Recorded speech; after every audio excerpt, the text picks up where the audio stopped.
Hello friends, welcome back to your study with smart brain. Friends, आज की इस video में लेकर आई हूँ वर्ल्ड ज्योग्राफी। तो आज हम लोग पढ़ने वाले हैं क्या, अक्षांश वो देशांतर रेखा वो अंतर्राष्ट्रीय तिथि। अगर इसके पहले वाला आपने नहीं पढ़ा है तो जाके प्लेलिस्ट में आप लोग चेक कर सकते हैं। तो चलिए, भूमध्य रेखा से उत्तर या दक्षिणी किसी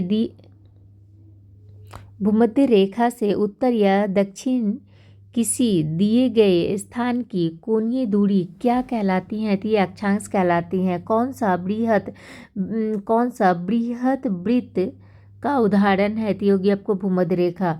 ट्रॉपिकल ऑफ कैंसर क्या है? तो ये होगी आपको 23.5 डिग्री उत्तरी अक्षांश रेखा। ध्रुवों की तरफ जाने पर अक्षांश रेखाओं के व्यास की प्रकृति कैसी होती है? तो ये घट जाती है। 1 डिग्री देशांतर की सर्वाधिक दूरी कहाँ पर होगी? तो ये होगी आपको विषुवत रेखा पे होगी। कुल अक्षांशों की संख्या कितनी है? तो 108 है। देशांतरों की संख्या कितनी है? तो ये 360 है। विषुवत रेखा के समानांतर कल्पित रेखाएं क्या कहलाती है? तो ये अक्षांश रेखाएं कहलाती। दक्षिण अक्षांश को कहते हैं क्या? अंटार्कटिक वृत्त कहते हैं। दोनों ध्रुवों को जोड़ने वाली वह काल्पनिक रेखा जो भूमध्य रेखा को समकोण पर प्रतिच्छेद करती है क्या कहलाती है? तो ये देशांतर कहलाती है। दो देशांतर रेखाओं के बीच की दूरी किस नाम से जानी जाती है? तो ये जानी जाती है गोरे के नाम से जानी जाती है। वह अक्षांश रेखा जिस पर सदैव दिन व रात की अवधि समान रहती है तो भूमध्य रेखा है वो। एक देशांतर से दूसरे देशांतर के बीच कितना समयांतराल होता है? तो ये हो गया आपको 4 मिनट का होता है। 4 मिनट का होता है। पृथ्वी के उत्तरी ध्रुव एवं दक्षिणी ध्रुव को मिलाने वाली रेखा क्या कहलाती है? तो ये कहलाती है आपको देशांतर रेखा कहलाती है।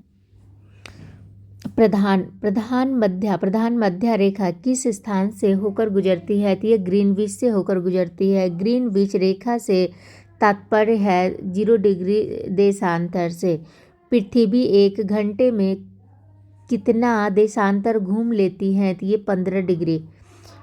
पृथ्वी पर दो स्थानों की स्थिति के अनुदैर्ध्य का अंतर 15 डिग्री है। स्थानीय समय में कितना का अंतर होगा? तो ये हो गया आपको 1 घंटा का होगा। 1 घंटा का हो गया। यदि दो स्थानों के बीच समय में अंतर 2 घंटा 20 मिनट हो तो देशांतर में अंतर होगा 35 डिग्री का होगा। अंतर्राष्ट्रीय दिनांक रेखा कहाँ से होकर गुजरती है? तो ये 180 डिग्री से होकर गुजरती है। ग्रीनविच किस देश में है? तो ये यूके में है। एक देशांतर को पार करने में दो स्थानों के स्थानीय समय के बीच क्या अंतर होता है? तो ये होता है आपको 4 मिनट का होता है। दो स्थानों के देशांतरों में 1 डिग्री का अंतर होने पर उसके समयों में कितना अंतर होगा? तो ये हो गया आपको 15 मिनट का होगा। अंतर्राष्ट्रीय तिथि रेखा का निर्धारण किस वर्ष किया गया है? तो ये हो गया आपको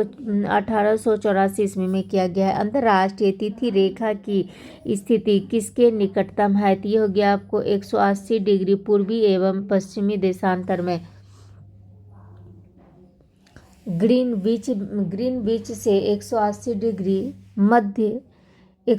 डिग्री मध्य काल्पनिक रेखा कहलाती है। अंतर्राष्ट्रीय तिथि रेखा कहलाती है। भारत का प्रामाणिक समय किस देशांतर से लिया गया है? तो ये 83.5 डिग्री पूर्व से ली गई है। भारत का प्रामाणिक समय किस स्थान से निश्चित किया जाता है? तो ये इलाहाबाद से किया जाता है।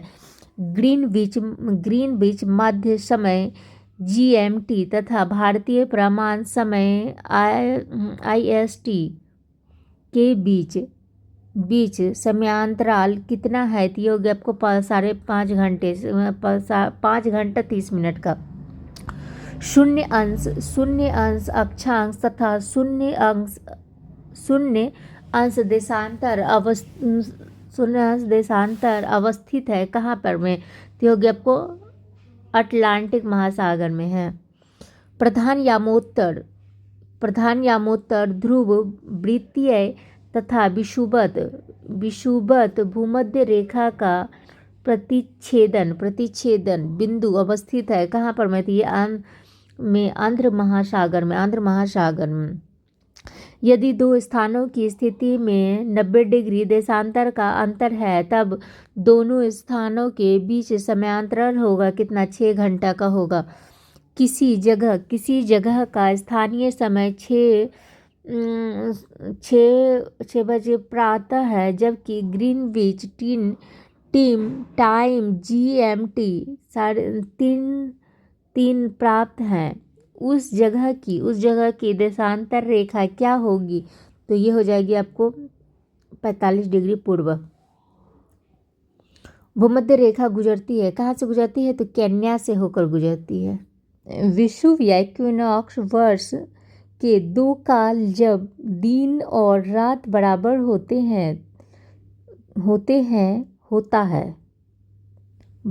है ना, तो होता है क्या? 21 मार्च और 23 सितंबर को। उत्तरी गोलार्ध में वर्ष का सबसे छोटा दिन होता है। कब होता है? तो ये होता है आपको 22 दिसंबर को होता है। किस स्थान पर प्रामाणिक समय एवं स्थानीय समय लगभग एक समान है? तो ये हो गया आपको नैनी में।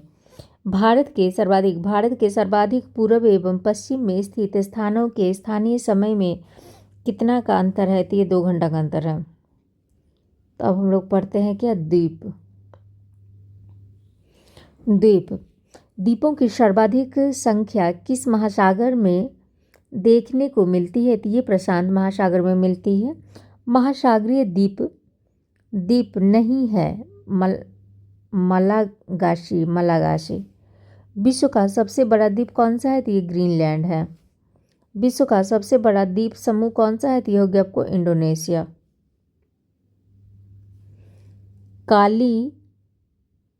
कालीमंतान जिस द्वीप का अंग है वह है कौन?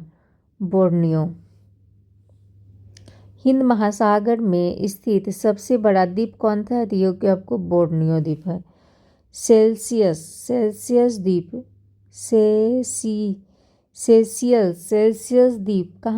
कहाँ स्थित है? तो ये हो गया आपको हिंद महासागर में।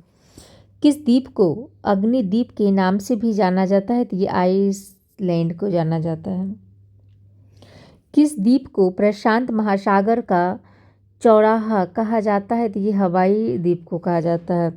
किस द्वीप का प्राचीन नाम सैंडविच द्वीप है? तो ये हवाई द्वीप का है।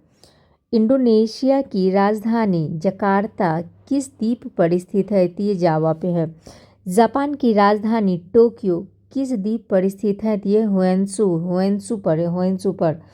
जापान का सबसे बड़ा द्वीप कौन सा है? तो ये हुआंसू हो गया। जापान का सबसे छोटा द्वीप हो गया आपको शिकोकू। भारत का सबसे बड़ा द्वीप हो गया मध्य अंडमान।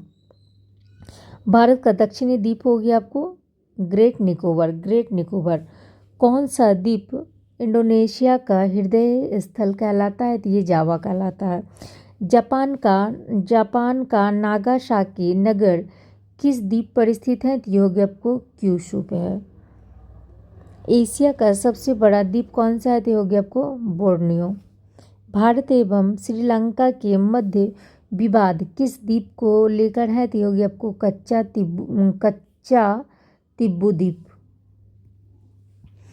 भारत एवं बांग्लादेश के मध्य विवाद किस द्वीप को लेकर है? तो ये हो गया आपको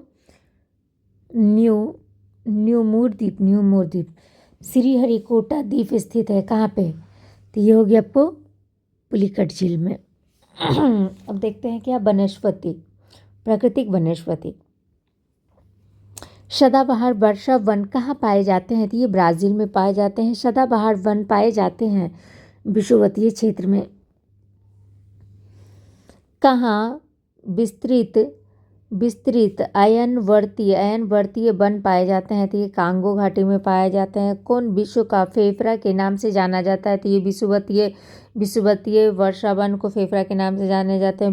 विषुवतीय वन प्रदेश में पेड़ों पर चढ़ी लताओं को क्या कहा जाता है? तो ये क्या जाता है? लियाना। लियाना के नाम से जाना जाता है। विषुवतीय वनों को ब्राज़ील में किस नाम से जाना जाता है? सेल्वास के नाम से जाना जाता है। विषुवतीय वर्षा वनों का सबसे बड़ा प्रदेश किस महाद्वीप में है? तो ये हो गया आपको दक्षिणी अमेरिका में है। दक्षिणी अमेरिका में है। प्राकृतिक वनस्पति का सर्वाधिक विकसित क्षेत्र कौन है? तो ये हो गया आपको पतझड़ वन। पतझड़ वन। प्राणियों और पादपों की जातियों की अधिकतम विविधता मिलती है उष्णकटिबंधीय आर्द्र वनों में। सबसे अधिक टैगा वन किस क्षेत्र में पाए जाते हैं? तो ये साइबेरिया में पाए जाते हैं। स्प्रूस फल तथा चीर मुख्य रूप से पाए जाते हैं कहाँ पर? में टैंगा वन में पाए जाते हैं। मलेरिया की दवा कुनैन किस वृक्ष से प्राप्त की जाती है? तो ये सिनकोना के वृक्ष से प्राप्त की जाती है। विश्व के वन क्षेत्रों में से किस एक में फैलाव की प्रतिशतता सर्वाधिक है? तो ये होगी आपको उष्णकटिबंधीय वर्षा वन की। सवाना का सर्वाधिक विस्तार है कहाँ पर में है? तो ये होगी आपको अफ्रीका में है। दक्षिणी अमेरिका का चौड़ा वृक्ष रहित घास मैदान कहलाता है? पाम्पास कहलाता है। निम्नलिखित में से कौन शीतोष्ण घास का मैदान नहीं है? तो ये नहीं है, सवाना नहीं है। सिनकोना के वृक्ष किस वन में पाए जाती हैं? तो ये विषुवतीय वन में पाए जाते हैं। किस वन को बोरियल वन के नाम से भी जाना जाता है? तो ये शंकुधारी वन को जाना जाता है। साइबेरिया क्षेत्र में समशीतोष्ण कोणधारी वन को किस नाम से जाना जाता है? तो ये टैंगा के नाम से जाना जाता है। शंकुधारी वन कहाँ पाए जाते हैं? तो ये शीतोष्ण क्षेत्र में पाए जाते हैं। भूमध्य रेखा के निकट किस तरह के वन पाए जाते हैं? तो ये उष्णकटिबंधीय वन पाए जाते हैं। डेलवर्जिया जाति किससे संबंधित है? ये शीशम से संबंधित है। 2000 से लेकर 5 की अवधि में वन क्षेत्र का सर्वाधिक ह्रास जहां देखा गया वह है इंडोनेशिया। पृथ्वी को कितने समय कटिबंधियों में बांटा जा सकता है? तो ये 24। अब देखते हैं हम लोग क्या चट्टान पृथ्वी के द्रव पदार्थों के घनीभूत हो जाने से बनी चट्टानों को कहते हैं क्या? आग्नेय चट्टान कहते हैं। आग्नेय शैल कहलाती है मौलिक शैल। निर्माण की दृष्टि से कौन सी चट्टान सर्वाधिक प्राचीन है? तो हो गया आपको आग्नेय हो गया। ग्रेनाइट की गणना किस प्रकार की चट्टानों में की जाती है? तो ये अधिवितलीय या प्लूटोनिक में की जाती है। भूगर्भ में विशाल आकार की गुंबदाकार आग्नेय चट्टान को किस नाम से जाना जाता है? तो ये बैथोलिथ के नाम से जाना जाता है। जानवरों वनस्पतियों एवं सूक्ष्म जीवों के अवशेष किस प्रकार की चट्टानों में पाए जाते हैं? तो ये अवसादी चट्टानों में पाई जाती हैं। धरातल के सर्वाधिक भाग पर किस चट्टान का विस्तार पाया जाता है? तो ये अवसादी चट्टान का पाया जाता है। कोयला किस चट्टान में पाया जाता है? तो ये परतदार चट्टानों में पाया जाता है। पेट्रोलियम खनिज तेल किस चट्टान में पाए जाते हैं? तो ये प्राचीन संस्थरित में पाए जाते हैं। बलुआ पत्थर परिवर्तित होता है क्वार्टजाइट में। चूना पत्थर का कायांतरित रूप है संगमरमर। बेसाल्ट के रूपांतरण के फलस्वरूप किस चट्टान का निर्माण होता है? तो ये एम्फीबोलाइट का निर्माण होता है। रूपांतरित चट्टानों की उत्पत्ति किन चट्टानों से होती है? तो ये होती है आपको आग्नेय और तलछट्टी से। अपक्षयन अपक्षयन की कौन सी एक प्रक्रिया यांत्रिक और रासायनिक दोनों अपक्षय की हैं? तो ये हो गया आपको जल योजन। कौन सा मृत शैल आग्नेय है? अब देखते हैं क्या, भूकंप पृथ्वी की आंतरिक रचना का विश्वसनीय जानकारी प्राप्त करने का सबसे प्रमुख स्रोत है भूकंप का विज्ञान। भूगर्भ में जिस स्थान पर भूकंपीय तरंगों की उत्पत्ति होती है उस स्थान को क्या कहा जाता है? तो ये कहा जाता है भूकंप केंद्र कहा जाता है। भूकंप मूल वह स्थान है जहाँ से भूकंप की उत्पत्ति होती है। अधिकेंद्र क्या है? तो अधिकेंद्र भूकंप का एक बिंदु है जो संबंधित है भूकंप उद्गम केंद्र के ऊपर भूपृष्ठीय बिंदु से। धरातल के जिस स्थान पर सर्वप्रथम भूकंप का अनुभव किया जाता है कहलाता है भूकंप अधिकेंद्र। अंतः सागरीय भूकंपों द्वारा उत्पन्न समुद्री लहरों को क्या कहा जाता है? तो ये सुनामी कहा जाता है। भूकंप में धरातलीय तरंगे होती है, एल तरंग होती हैं। कौन सी भूकंपीय तरंगे सर्वाधिक क्षति पहुंचाती है? तो ये दीर्घ पृष्ठीय पहुंचाती हैं। सुनामी का मुख्य कारण क्या है? तो ये भूकंप हो गया। विश्व में सर्वाधिक 63% के लगभग भूकंप किस पेटी में आती हैं? तो ये परिप्रशांत महासागरीय पेटी में आते हैं। समभूकंप रेखा का आकार प्रायः होता है अनियमित होते हैं। सुनामी किस भाषा का शब्द है? तो ये हो गया आपको जापानी भाषा का शब्द है। किस देश में भूकंप से उत्पन्न विनाशकारी समुद्री तरंगों को सुनामी कहते हैं? तो ये हो गया आपको जापान में कहते हैं। तरल पदार्थों से होकर ना गुजर सकने वाली भूकंपीय लहर कौन सी है? तो ये हो गया आपको एस तरंग है। भूकंप मापा जाता है रिएक्टर पैमाने में। सिस्मोग्राफ किसे मापने के लिए काम में लाया जाता है? तो ये भूकंपीय तरंगों को मापने के लिए। भूकंप के अध्ययन को कहते हैं क्या कहते हैं? सिस्मोलॉजी कहते हैं। समान भूकंपीय तीव्रता अर्थात समान बर्बादी वाले स्थानों को मिलाने वाली रेखा को क्या कहते हैं? तो ये कहते हैं समभूकंप रेखा। कौन सी अनुमेय प्राकृतिक आपदा है? तो ये हो गया आपको भूकंप हो गया। कौन सा एक एशिया के पूर्व सीमांतों में होने वाले भूकंपों का कारण बताता है? तो ये हो गया आपको एशियाई प्लेट के नीचे पैसिफिक प्लेट का अवगमन। भूकंप के समय किन तरंगों का उद्गम होता है? तो ये ज्वालामुखी विस्फोट का होता है। भूकंप आने का मानवीय कारण क्या है? तो ये हो गया आपको खनन विस्फोट। संरचनात्मक या भूस्खलक भूकंप किसे कहते हैं? तो ये कहते हैं विवर्तनिक भूकंप को। प्राथमिक तरंगों को अन्य किस नाम से जाना जाता है? तो ये अनुदैर्ध्य तरंग के नाम से जाना जाता है। किस इटालियन वैज्ञानिक ने भूकंप मापक का विकास किया है? तो ये क्या है? मर्केली ने किया है। CI रिएक्टर ने रिएक्टर स्केल का विकास कब किया है? तो ये क्या है? 1935 में किया है। अब हम लोग देखते हैं क्या, ज्वालामुखी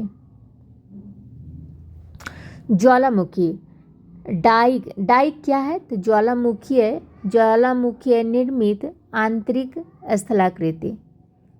काल्डेरा संबंधित है ज्वालामुखी से। वह कौन सा महाद्वीप है जहाँ एक भी ज्वालामुखी नहीं है? तो ये हो गया आपको ऑस्ट्रेलिया। अग्निवलय किसे कहा जाता है? तो ये प्रशांत बड़ी मेखला को कहा जाता है। लैकोलिथ संबंधित है ज्वालामुखी से। पेले अश्रु की उत्पत्ति कहाँ होती है? तो ये ज्वालामुखी उद्गार के समय में होती है। ज्वालामुखी से सबसे अधिक कौन सी गैस निकलती है? तो ये जलवाष्प निकलती हैं। ज्वालामुखी विस्फोट से निकलने वाली गैसों में जलवाष्प की मात्रा सबसे अधिक पाई जाती है। इसके अतिरिक्त carbon dioxide, sulphur dioxide, hydrogen sulphide, hydrogen carbon monoxide, hydrogen chloride, hydrogen fluoride तथा हीलियम अन्य प्रमुख गैस हैं। लावा के ठोस होने के फलस्वरूप पृथ्वी के अंदर निर्मित चट्टानों को क्या कहते हैं? तो ये कहते हैं प्लूटोनिक चट्टानें कहते हैं। ज्वालामुखी पर्वत माउंट सेट हेलेंस कहाँ स्थित है? तो ये संयुक्त राज्य अमेरिका में है। मौना लोआ एक सक्रिय ज्वालामुखी है। किसका है? तो ये गया हवाई का। संसार का सर्वाधिक सक्रिय ज्वालामुखी है कौन सा है? तो ये हो गया आपको किलायु। ज्वालामुखी में जल वाष्प के अलावा मुख्य गैसें होती हैं कार्बन डाइऑक्साइड, हाइड्रोजन, नाइट्रोजन। विश्व के अधिकांश सक्रिय ज्वालामुखी पाए जाते हैं नवीन मोरदार पर्वत श्रेणी में। प्रशांत महासागर के चारों तरफ स्थित ज्वालामुखी की पेटी को क्या कहा जाता है? तो ये कहा जाता है आपको अग्नि श्रृंखला। लंबे समय तक शांत रहने के पश्चात विस्फोट होने वाला ज्वालामुखी क्या कहलाता है? तो ये सुषुप्त ज्वालामुखी कहलाता है। किसी प्रकृति का सुरक्षा बल्ब कहा जाता है? तो ये ज्वालामुखी को कहा जाता है। किस ज्वालामुखी में अक्सर उद्गार होती रहती है? तो ये जागृत ज्वालामुखी में होती रहती है। क्रेटर तथा कॉल्डेरा स्थलाकृतियाँ किससे संबंधित हैं? तो ये ज्वालामुखी क्रिया से। नेक्स्ट क्या है? कोटोपैक्सी कहाँ स्थित है? तो ये हो गया इक्वाडोर में। ज्वालामुखी की सक्रियता अधिक पाई जाती है जापान में पाई जाती हैं। संसार का सर्वाधिक सक्रिय ज्वालामुखी हो गया आपको किलायु।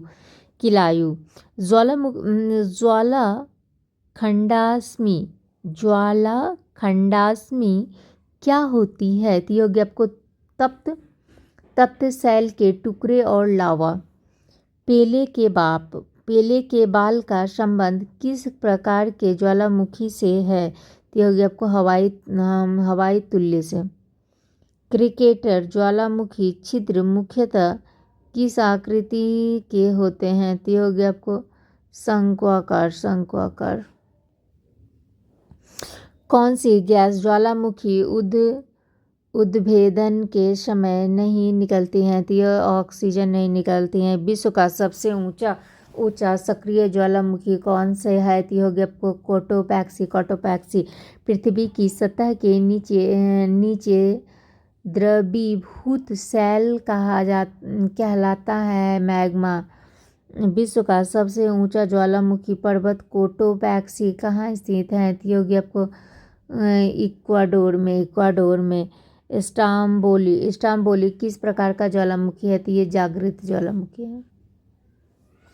मृत ज्वालामुखी किलिमंजारो किस देश में स्थित है? ये हो गया आपको तंजानिया में है।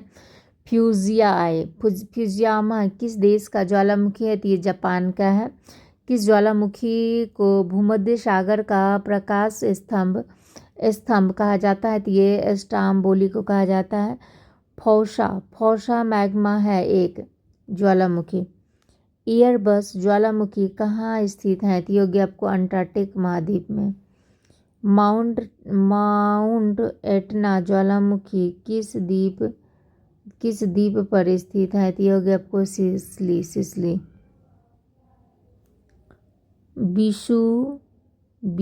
विसुवियस ज्वालामुखी किस देश में स्थित है? तो ये हो गया आपको प्रक्षुब्ध ज्वालामुखी का। मैनालोआ उदाहरण विसुवियस ज्वालामुखी किस देश में स्थित है? तो ये हो गया आपको इटली में हो गया। मौना लोआ उदाहरण है किस इसका? सुसुप्त ज्वालामुखी का। Thank you friends. Next video में पढ़ते हैं हम लोग क्या, पर्वत एवं मैदान।